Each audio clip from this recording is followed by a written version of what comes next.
Hello everyone, Justin Vacula here with another episode in my Stoic philosophy series. Today's episode is titled The Benefits of Philosophy with Dr. David Kyle Johnson. Visit my website at justinvacula.com, where you can find links to my social portals including Facebook, Twitter, and Instagram, and see past Stoic philosophy content on YouTube, SoundCloud, and Stitcher. My Stoic philosophy series explores the philosophical tradition of Stoicism with goals to inform, empower, and help others benefit from the practical wisdom of ancient Greek, Roman, and modern thinkers, including Epictetus, Marcus Aurelius, and Seneca. For the Stoics, a main focus is pursuing virtue to attain a well-examined life through practical applications of philosophy, acting with good character, using reason to form accurate, careful judgments about the world, and achieving contentment. Stoic writers focus on many perennial human concerns and urge people to take action, applying what they learn to everyday life. Self-improvement is central to Stoic thought, strengthening and improving one's mindset. Dr. David Kyle Johnson is an associate professor of philosophy at King's College in Wilkes-Barre, Pennsylvania, and is also a professor for the Great Courses. His courses include Exploring Metaphysics and the Big Questions of Philosophy. In addition to being the author of The Myths That Stole Christmas, he also blogs for Psychology Today, has written and edited extensively for Wiley-Blackwell's Philosophy and Pop Culture series, and has published work in journals such as Religious Studies, Sophia, Philo, Think, and Science, Religion, and Culture regarding metaphysics and philosophy of religion. Let's move on to our conversation. All right, thank you for joining me for a conversation today. Yeah, thanks for having me. A pleasure to be here. Can you talk a little bit about your background, why you were drawn to study philosophy and then to teach? A lot of people ask me about this, especially given that I teach at a Catholic college and I'm also an atheist. And so sometimes that is a strange combination for them. But it actually speaks to my background a bit as well, because my background is kind of another conundrum in that mix. My background is highly evangelical. So I grew up in a very evangelical church in a very evangelical community, doing things like Bible quizzing, that kind of stuff. But I also did speech and debate and was good at arguments and that kind of stuff. And so I actually, going into college, fancied myself to becoming a preacher. And so I went to a religious school in the South with the intentions of actually becoming a pastor. I even worked in churches and that kind of stuff. But kind of two things happened right around the same time. The reason I thought that I wanted to be a pastor is because I like to preach. I'd done a few sermons as a high schooler and that kind of stuff. Right. And I was pretty good at public speaking, so I thought that would all go together pretty well. But I learned through working with the church that that's not at all what a pastor does. Like pastors, unless you're heading up unless you're a Joel Osteen or something like that, you're not you're not actually you preach once a week, but that's not the majority of what you do. It's like 1% of what you do, and the rest of what you do is all working with people and that kind of stuff. And I'm not very good at that. And then the second thing that happened to me is I took a philosophy class. I think it was my third semester. It'd be my beginning of my sophomore year. I took Introduction to Philosophy. And within like the first 2 or 3 classes, I was like, oh, no, this is what I want to do. I want to do what this guy's doing. I want to talk about this is what he is doing is what I envision preaching to be, essentially, right? Like exploring kind of deep issues and talking about it and he was talking about all the kinds of things that I wanted to talk about and that kind of stuff. And so it was just like, oh, no, this is what I want to do with my life. And so I very quickly actually didn't change majors. I was still a religion major. I just changed it from like a religion or theology concentration to a philosophy concentration. So I still have a religion degree as an undergrad from a Southern evangelical college. That's what drew me to philosophy, and then like the desire. Oh, wow. So that was a big draw right in the intro course, that you felt, oh, this is what I want to do. I want to talk about these issues and examine these further, whereas that it wasn't a draw in maybe other classes that you had. It was specifically the Intro to Philosophy course. Oh, yeah, absolutely. Yeah, like the Bible studies class, I had taken Bible studies class and stuff, and it was, somewhat interesting, but I wasn't that into that. I hadn't had a theology class yet at that point, but once I took theology, it didn't have that kind of draw. It was the topics, it was the logic, it was the way that the arguments were being done, it was the willingness to challenge favored beliefs and things that I'd always thought was true and that kind of stuff. Interestingly, maybe no one else finds this interesting, but I do.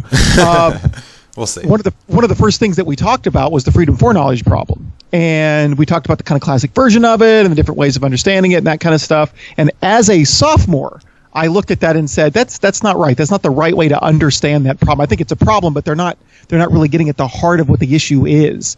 And so I continued to study it, and I ended up defending in my dissertation essentially the take I had on it, that I thought it was a problem of temporal ontology, essentially. No one was kind of recognizing it that as such. So that's my dissertation. That was my first major publication, was understanding the freedom for knowledge problem in that way. So. Right. So for listeners, is the idea if God is this tri-omni being, that's not compatible with human free will. That's right.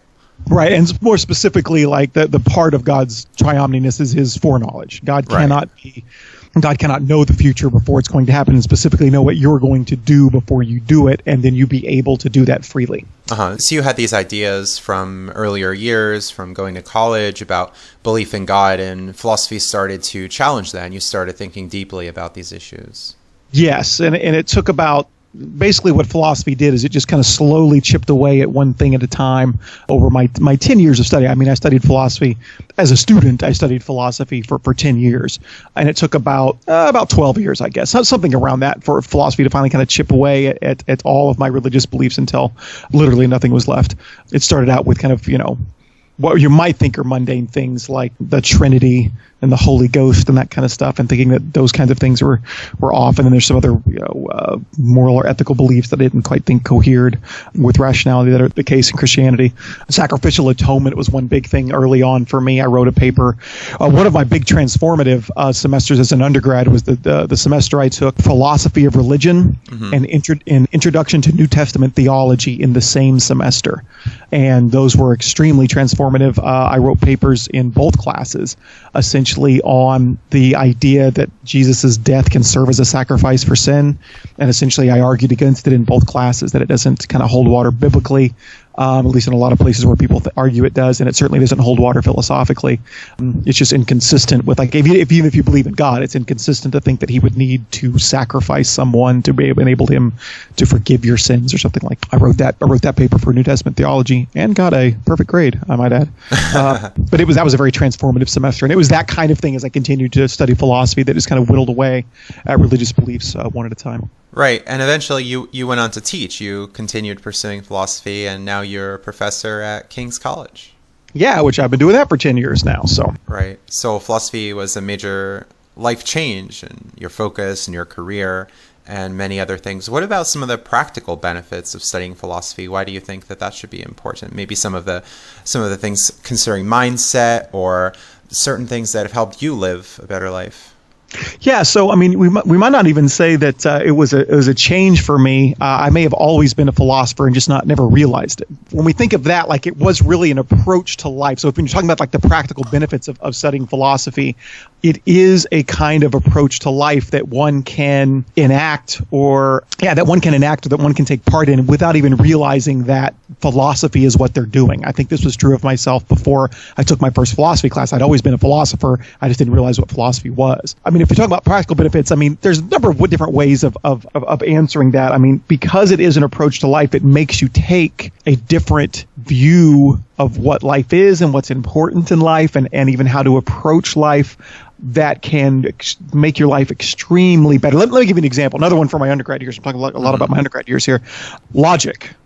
When I took logic as an undergrad, it did change my life. It gave a clarity and precision to my thought that I never even had envisioned, much less thought was possible or anything like that. And it changed the way I looked at the world. It changed the way I understood people. It changed the way I communicated with people.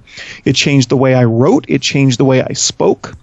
It changed the way maybe I already said this, evaluated other people's statements and arguments. It changed the way I approached projects. It made me better at almost everything else that I did because I had this kind of systematic way of thinking and approaching it. And so, I mean, you talk about practical benefit. I mean, that it made me a better person in numerous ways. And so it can do that to any studying philosophy. Essentially gives you logical reasoning skills and reading skills that can affect anyone in the same way if you take it seriously and you do it right. I mean, I have a better chance of being successful at pretty much anything that I do. Not that I would succeed at everything, but I have a better chance of being successful in anything that I do because I've studied philosophy and I have those kinds of skills that philosophical study gives you. I see. So a lot of transferable skills and just being able to think clearly and analyze arguments for a position, how to go about and take a fruitful approach to things then. So I'm paraphrasing someone by the name of Emmanuel Pascal Gabri, who I used in the first lecture of my Big Questions of Philosophy course for the Great Courses, where he essentially argues that philosophy is the bedrock of society. All there was to study originally was philosophy. Like in the ancient world, if you studied anything, if you were just concerned with truth or wisdom, that's what philosophy is the love of wisdom. You were a philosopher. philosopher. Every discipline that has preceded that has come out of philosophy. It's some kind of offshoot of philosophy, whether it be medicine or math or science or whatever it is. Right. It comes out of philosophy. Society runs on philosophy. Society runs on the kind of reason and ability to evaluate arguments and ability to reason through and discover the way the world is. Society runs on that. And to the extent, the more you understand philosophy, the more you kind of understand how society works and what the underpinnings of society. He likens the fact that people do not study philosophy or understand philosophy anymore with a sci-fi analogy. It's like philosophy is this giant computer that makes our society works, and then everyone's forgotten how the computer works. And so if the computer breaks down, they're stuck. They can't do anything. Their entire society can't function because no one knows how to fix it, right? They have to wait for Captain Kirk or Captain Picard to come in and, show them the right whatever. Right? So we run on philosophy, but so many people do not understand how philosophy works or what philosophy is or how to do it properly that we end up with a broken society in a lot of ways because of that. Right. On the matter of philosophy being a guide, it's a quote from Seneca here. It molds and constructs the soul. It orders our life, guides our conduct, shows us what we should do and what we should leave undone. It sits at the helm and directs our course as we waver amid uncertainties. Without it, no one can live fearlessly or in peace of mind. Countless things that happen every hour call for advice, and such advice is to be sought in philosophy. Yeah, and I think that you can apply that quote. I think he means for that quote to be applied on the personal level, like philosophy can direct your life in that kind of way. But I think it's also true for society in general, that if society took a more philosophical approach and the government took a more philosophical approach to problems and the way to progress and what laws to pass and that kind of stuff, you wouldn't have the kind of problems that we often have. Right, whereas a lot of discussions, it seems that people are quite polarized in their opinions, that they're not looking for feedback, they're not looking to analyze the arguments, that things are maybe just taken as a given, they're heated discussions, and let's root for our team, and this seems popular, it feels good, so let's kind of go with this. Not always such reflective thinking, right? Yeah, and like one of the big things that like a philosopher something that I often say about philosophy is that to be a philosopher, you have to be in love with being wrong. You have to be delighted whenever you figure out or find out that you were wrong about something. One of my favorite experiences is realizing that something I've believed for years and years was just an urban legend or a myth or something that was, that I never bothered to check out, but always thought was true, was just obviously true. And then it turns out it's not rooted in anything that's true, and it's actually completely false. I love discovering those kinds of things, right? I get a kind of rush because it gets me closer to the truth, right? A mark of progress, sure. Yeah, absolutely, right? And like clearly people often in government and that kind of stuff are not, like they're not even interested in considering alternative evidence or considering the possibility that they might be wrong. They should be. If they're taking a philosophical approach, they would be. Philosophy has a reputation as being lofty, academic, or applicable only to those within the university. What's your response to that? Yeah, it's an unfortunate consequence, and unfortunately, it's not always inaccurate. So here's a good example. A while back, I was summarizing for a collection on the presidential addresses by the APA. The APA is the American Philosophical Association, and it was astounding how many of them were just purely on philosophy of language. And it was just matters of trying to figure out how to parse out meaning, lots of predicate calculus and that kind of stuff. And then at one point, I forget who it was, I'd have to look back. At one point, one of the presidents basically came in and said, look, I mean, this is the 60s, right? It's like, we're worried about nuclear annihilation, right? Like the world is facing a major crisis. Mm-hmm. And the world's philosophers or American philosophers are spending their time trying to decode what the meaning of is. Like there's so much more important things that we could be talking about and engaged in, and we should be concerned with those kinds of things. And it's not like there's not any importance to these other kind of philosophical matters, but we need to have more relevance. We need to be talking about more important matters. And I think that in general, philosophy has moved in that direction to some degree. Philosophers can become too specialized and get bogged down in problems that don't ultimately matter all that much. Another reason it can appear this way is because, and this happens with any discipline, there's an entire vocabulary that you have to learn if you're doing philosophy professionally, and you understand what its words mean and that kind of stuff, and then you forget that people outside that circle don't understand those words. And so you can try to articulate an argument or something that's really, really important, and no one will be able to understand you because you're using a vocabulary that they're just not familiar with. It's not more advanced, it's just specialized, right? Mm-hmm. And so this is actually why I think that philosophy, is moving in the direction of being more applicable, not so lofty, not so just for people in academia, is through the pop culture and philosophy stuff. Yeah, I work on this obviously a lot. There's a bunch of different projects that are out there. Some of it's the study of pop culture, but other parts of it is like trying to use pop culture to bring philosophy to the masses. Mm-hmm. And one of the things that you have to do when you write for the series, like when you write for Irwin's series through Wiley and Blackwell, the pop culture and philosophy series, learn to write in a way and communicate in a way that does not involve language from that circle. You have to be able to make your writing publicly digestible, where people outside of the academy can understand it. Right. And learning to do that has benefited me immensely because I can actually teach better because I can communicate with my students better because I can do that. But it also is so much more beneficial because so many more people will read an article that I write for one of the pop culture books than would ever read one of the articles that I write for a journal, right, for an academic professional journal. And so it's about important matters. It's about matters that are not only people care about, but that are important. Right. And even we had the Inception in philosophy book, and that was a very popular movie. And there was a lot of themes within that you wrote about and talked about, even with authors at Google. And people are really interested in this. They were wanting more, right? Absolutely. That was a very fun talk to give at Google. Google's a very interesting place. I gave the talk in a hallway, essentially. They don't have closed off conference rooms. They widen out their hallways and put chairs in them and put projectors and stuff. And so when people are on their way to something and they see something interesting, they can just sit down and listen. And I started off with just a few people at the very beginning, and by the end it was almost full. And they were clearly interested in it, and they were clearly fascinated by the book and had a new appreciation for philosophy at the end. That's the kind of thing more philosophers should be doing. And I think it's the kind of thing that more philosophers actually are doing. Right. And one of the themes you talked about was placing faith or trust in something. Can you talk about that a little bit here? A leap of faith is one of the big themes in Inception. I didn't actually talk about this at Google, but it does come up in the book and in one of the chapters that I actually co-wrote for the book. The book is edited by me, so it's got multiple authors, but a couple of the chapters are written by me or co-written by me. Yeah, so faith is a tricky thing. Faith is often suggested to be a virtue. But faith is, by definition, at least the definition that most philosophers work with, it's belief without evidence. And in most cases, outside of religious circles, you would never consider that virtuous to believe something without evidence, right? You could just come up with extreme examples, right? I believe there's a tiger in the living room. Do you have any evidence of this? No, but I'm just going to believe it anyway. That's not virtuous. That's not admirable. That's just dumb, right?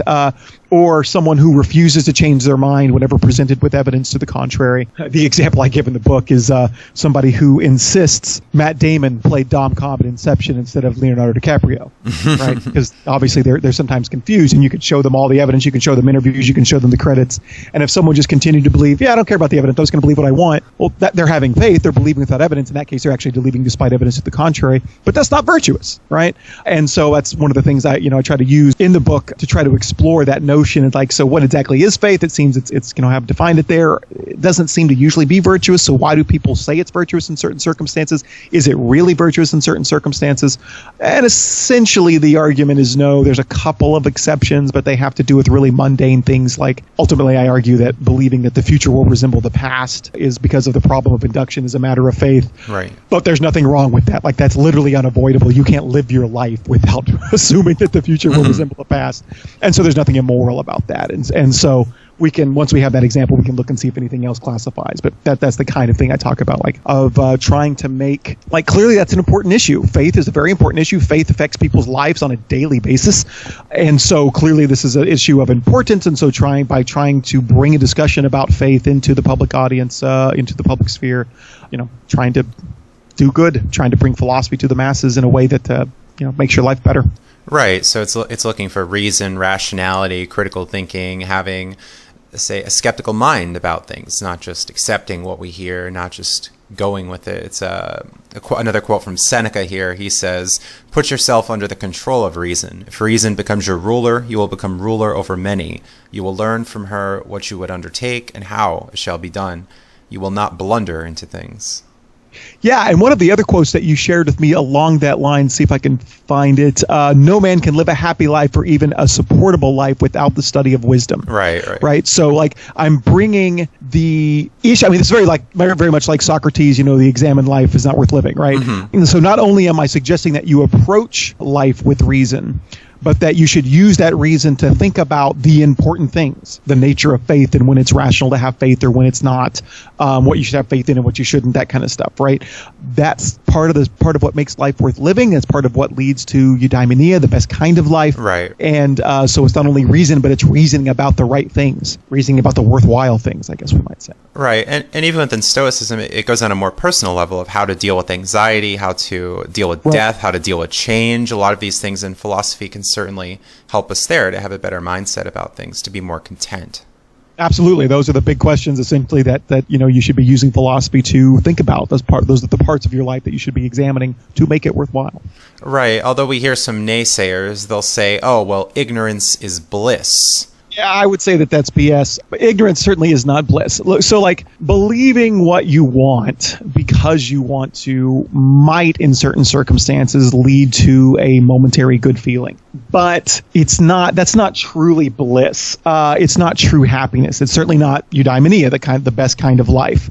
Anyone who is willfully ignorant from the outside is not in a state of bliss. From the outside, they're pitied. Think about a 20-year-old who still believed in Santa Claus. When Christmas time came around, they really did believe that Santa was coming down the chimney and delivering the presents and blah, blah, blah, blah, blah. They might have a really happy Christmas. They might enjoy their Christmas more than you do, right? Because they believe in Santa Claus.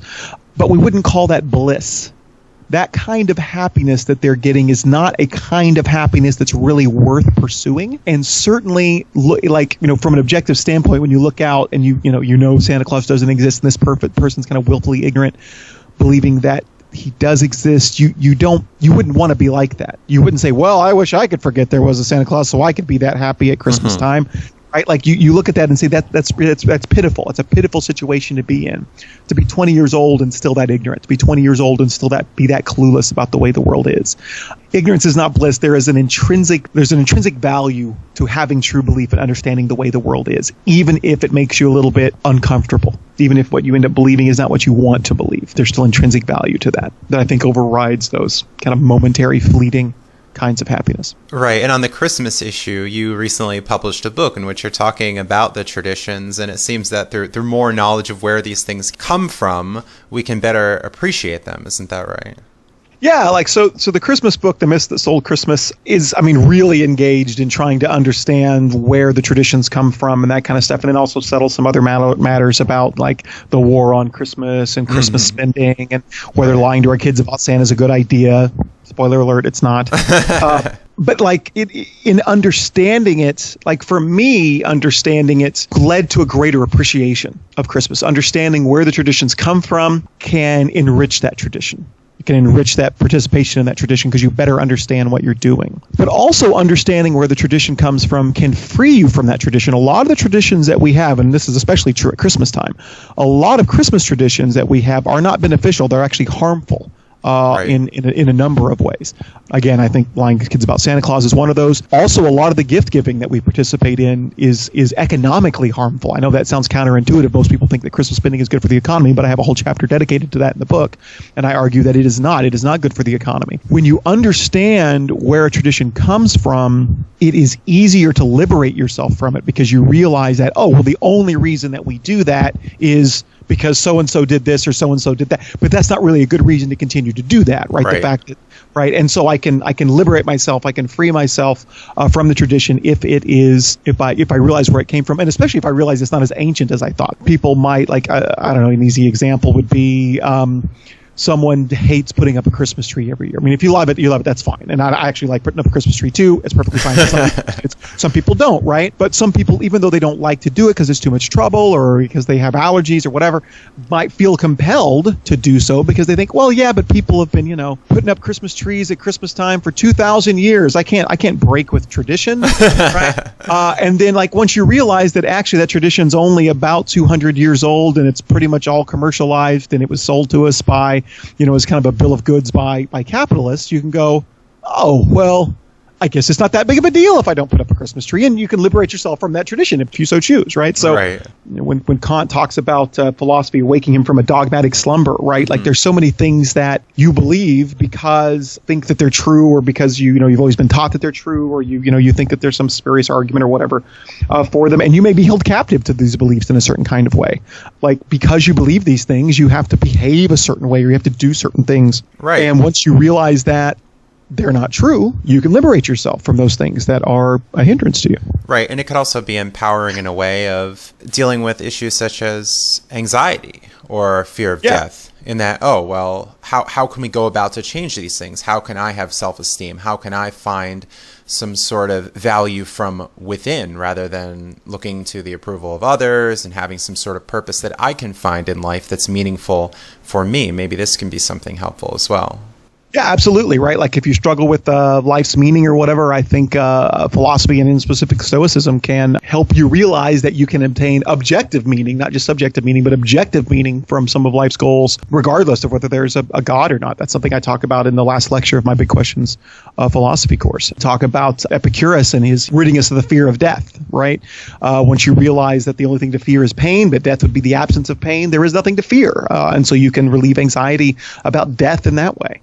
By kind of truly understanding and appreciating that. So right, and maybe just accepting life as a process and seeing it as a bit of a change, and that this is one part of life, as life is like a journey. We hear this metaphor a lot within the Stoic writings. Yeah. There's another objection here. Some talk about philosophy as being pointless because all truth is relative, there's no truth, or that everything is opinion. What is your response to this? It's, for one thing, it's self-refuting. So this year we had a little ceremony for some of our philosophy majors, where philosophy majors get up and give presentations and that kind of stuff. We had some of our other philosophers, as student philosophers or whatever, get up, and I'm not going to call out anybody's names. One of our minors, I believe, got up, and they were supposed to give a quote, and his quote was from Nietzsche, and I think it was a bit of an I don't know Nietzsche all that well, but kind of an out of context quote, where he says something like, the quote is something along the lines of, "There are no facts, there is only interpretation." To which I kind of under my breath said, "Oh, is that a fact?" The idea, if someone ever says all truth is relative, you can just, well, is that true? Because if it is, then it's false. And if it's false, then it's false. So clearly not all truth is relative. So look, I'm willing to admit that there may not be as much truth as we think. The right answer to a number of philosophical questions may simply be there is no fact of the matter. The pile heap problem. Right?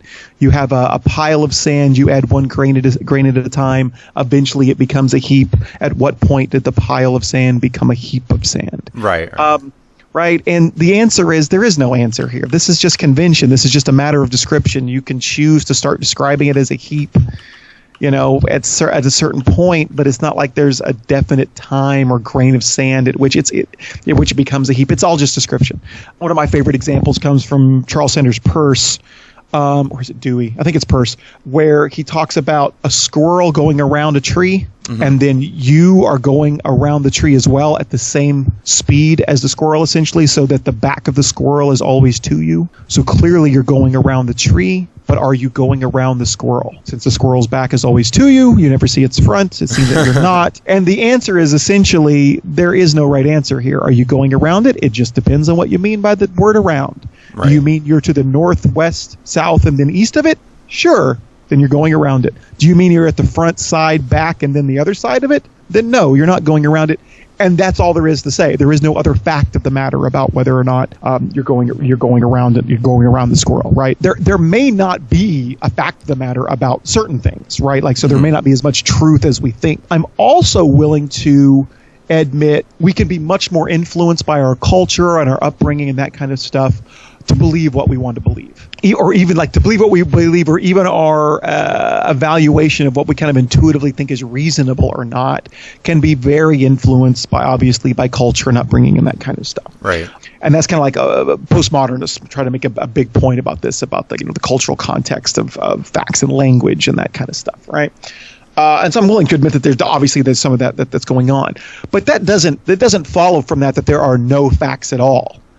It might follow from that their facts are harder to determine, to figure out what the facts are than we usually recognize. But that doesn't mean that there are no facts, that all facts are relative. There are objective measures of, or it doesn't mean that there aren't objective measures of what is reasonable, right? Like modus ponens is like, so like modus ponens is not a Western concept. If P then Q, P therefore Q.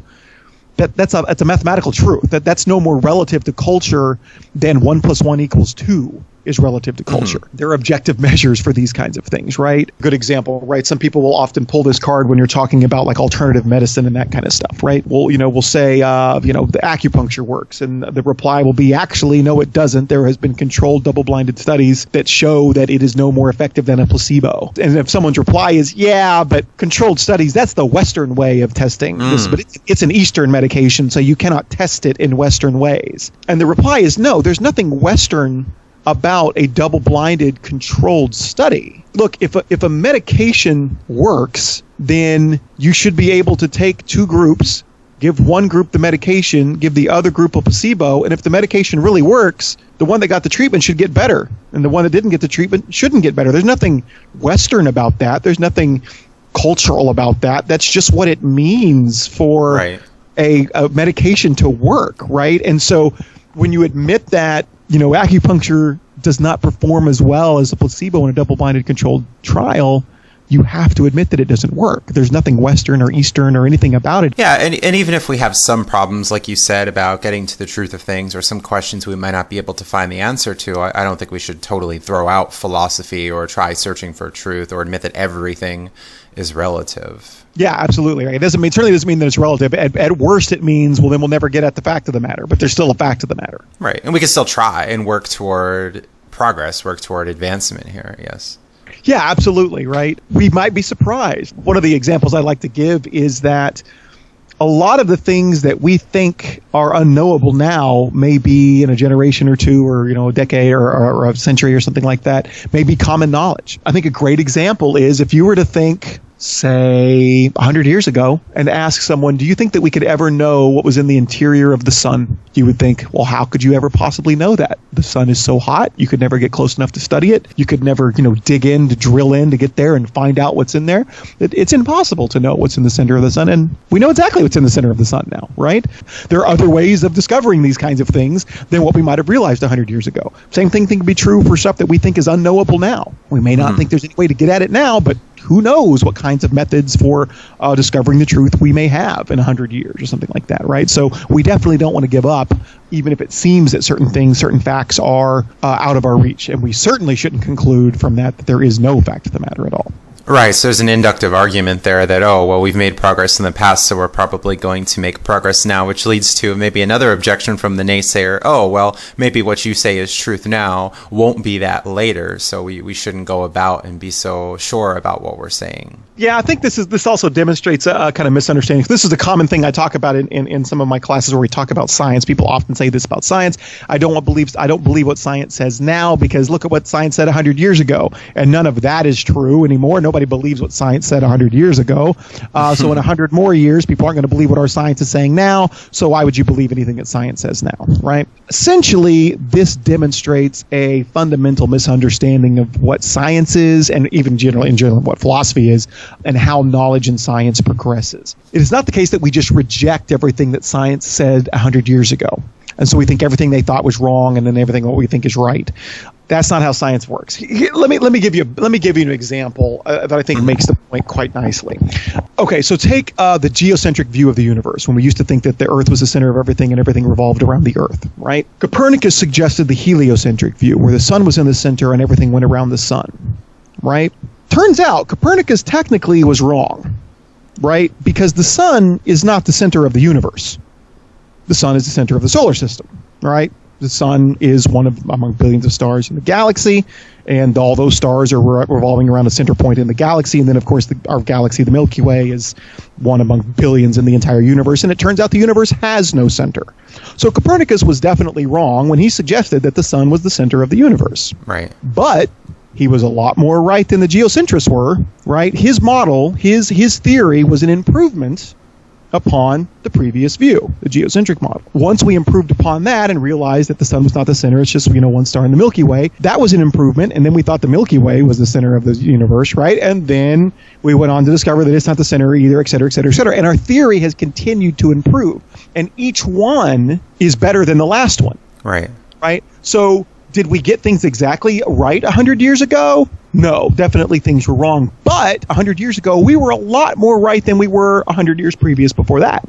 Mm-hmm. And we were a lot more right than 100 years before that, right? Our knowledge is continually progressing and getting closer and closer and closer to the truth, right? With that in mind, you can see the flaw in thinking, well, I'm not going to believe anything that science says now because it'll all just be overturned in 100 years. No, it's not going to be overturned. Copernicus wasn't overturned. It was improved upon. Right? We still think that the sun is the center of the solar system. Actually, that's not even true because the sun wobbles a little bit because of the gravity, yada, yada. But you see the point, right? Like we continually improve the theory and improve the theory. What the history of science, the fact that we do not agree with everything that science said 100 years ago is not a reason to think that what we have as science now is incorrect. That's a reason to think that what science tells us now isn't the whole picture. What science tells us now could still be improved upon, and to expect it to be improved upon in the next 100 years.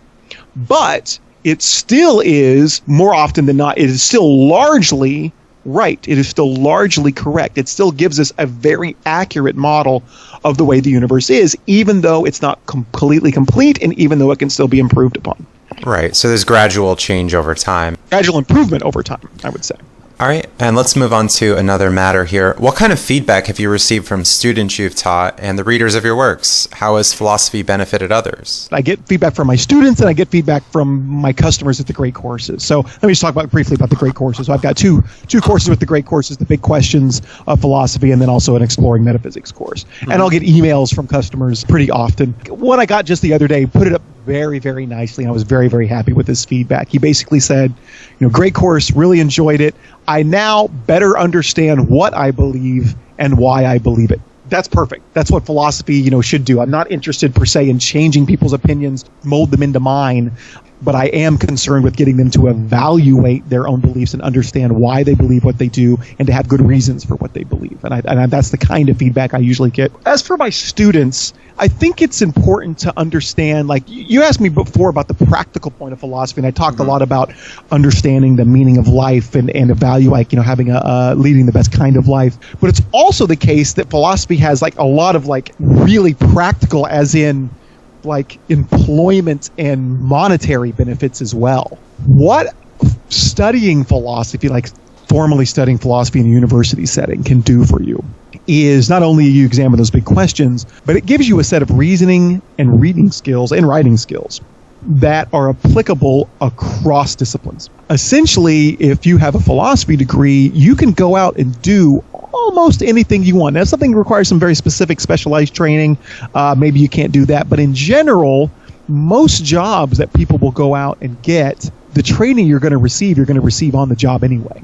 What you need is the reading and reasoning skills to be able to figure out what the kind of skills that you're going to need once you're on the job, and then to keep up on those skills and be able to, work with other people and communicate with your coworkers and that kind of stuff. And nothing prepares you to do that better. This actually, I'm not just blowing smoke here, this actually comes out in the statistic. The idea of the unemployed philosophy major is a myth. It turns out the unemployment rate among philosophy majors is lower compared to many other traditionally employable majors.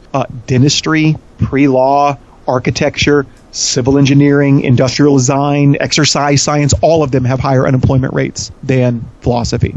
And it turns out that philosophy is the most lucrative among the humanities. If you're a humanities major, philosophy is the one that actually philosophers end up going off and making more than any other humanities majors. And they actually make more than other non-humanities majors that are typically thought to be really, really lucrative, like accounting, like architecture, like business administration. Philosophers make more than accountants. They make more than architects. Right? So architect's a good one. Architect is one of those things that's traditionally thought to be if your son goes off to be an architect, you should be really, really proud. Architecture has a higher unemployment rate than philosophers, and architects make less than philosophers. I think that speaks a lot to the kind of bad reputation that philosophy has as something that will actually lead to employment. What has happened to me, not to me specifically, but like to my students, they come back and say, I'm so glad that I also majored in philosophy because it turns out that I don't want to do what my primary major was. And if I had only studied that, I wouldn't be able to do anything else. But since I have a philosophy degree, I can kind of go out and do whatever I want. I can change careers now, right. Because I pretty much figure out anything that I want. And so if you talk about like impact and like the feedback of students after teaching them philosophy, that's one big one. Is I'm really glad I studied it because it has prepared me for not only life but the workforce better than most other majors could. The other kind of feedback I get is often just one of my favorites is I do this in the pop culture class, which you took quite a few years ago from me. And in that class, we talk about major religious and social issues: euthanasia, abortion, capital punishment, drug legalization, existence of God, miracles, testimony, faith. We talk about all that. And I've started, I don't think I did this when you were in the class, I've started doing a survey before and after the class to see what people think about these issues before and to see what they think after. And you definitely have people changing their view, but inevitably, almost everyone says, yeah, the reason I believed what I believed before was no good. And now I do. Now I understand what I believe and why I believe it. Right. Right. And so that's the kind of feedback. Yeah, that's our goal. Sure. Yeah.